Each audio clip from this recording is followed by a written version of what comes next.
সঞ্জয় শৰ্মা নামৰ এজন ব্যৱসায়ী তেখেতৰ গুদামৰ পৰা প্ৰায় 4-5 লাখ টকাৰকৈ অধিক আপোনাৰ ইলেক্ট্ৰিকেলৰ সামগ্ৰী 9 তাৰিখে ৰাতিপুৱা চুৰি হয় আৰু সেইটো দিনৰ কালত তদন্ত কৰি 2জন মানুহ এৰেষ্ট কৰা হৈছিলে আৰু ৰাতিলৈ গোটেই চুৰি সামগ্ৰীখিনি বকু জামবাৰীৰ পৰা আমাৰ দিছপুৰ আৰক্ষীয়ে উদ্ধাৰ কৰিবলৈ সক্ষম হয় আৰু 2জন মানুহ আমাৰ লগত আছে উদ্ধাৰ কৰা সামগ্ৰীখিনি আমাৰ লগত আছে এতিয়া আমি সঞ্জয় শৰ্মাক সেই বস্তুখিনি হেণ্ডঅভাৰ কৰিম ইয়াৰে 2জন মানুহ এৰেষ্ট কৰা হৈছে এজনৰ নাম হৈছে আনছেৰ আলী তেখেতৰ ঘৰ জামবাৰী আৰু মহিদুল ইছলাম তেখেতৰ ঘৰ হৈছে বকু চমৰীয়া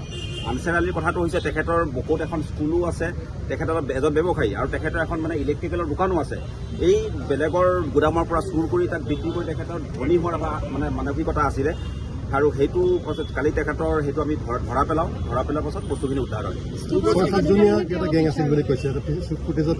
এতিয়া আপোনাৰ হৈছে কি আমাৰ মালখিনি উদ্ধাৰ হৈছে তাৰপাছত 2জন এৰেষ্ট হৈছে তদন্ত কালত আৰু বাকী যিখিনি আছে আমি গোটেইখিনি কৰি পেলাম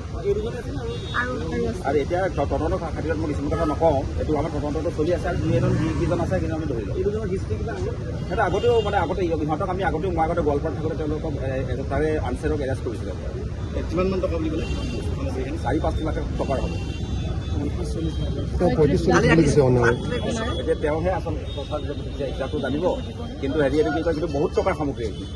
যিকোনো খবৰৰ বাবে যোগাযোগ কৰক 7099017330 লগতে 7099017110 নম্বৰত।